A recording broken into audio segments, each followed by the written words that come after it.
Let's dive into Nike's earnings that crossed just a few moments ago. Joining us now by phone is Bloomberg Intelligence analyst Chen Grazutis. Great to have you with us, Chen. Your take, first thoughts.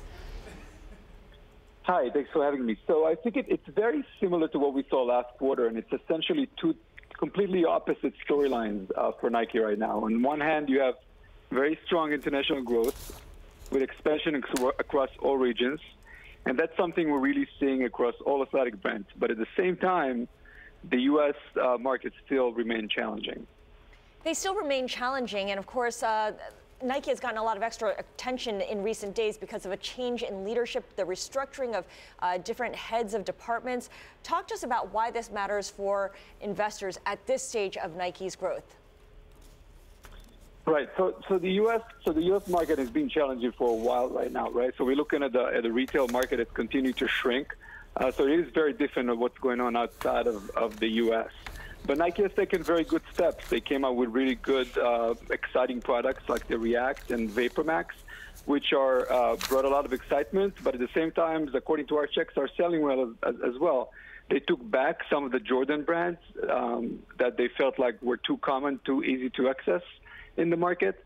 So we're seeing some positive signs, but at the same time, it's still a time of transition.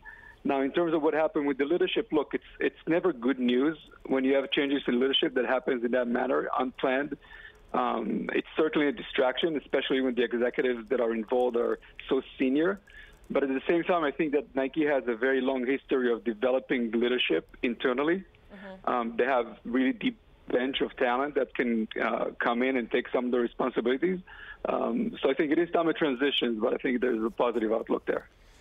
We've seen Nike shares, after slumping for quite a bit, have a fairly nice gain in the last several months, really starting with Q4 of last year. I remember the big concern for a while is they're just painfully out of step with style and trends, and other companies were doing better. Are those fears sort of dissipating into the background?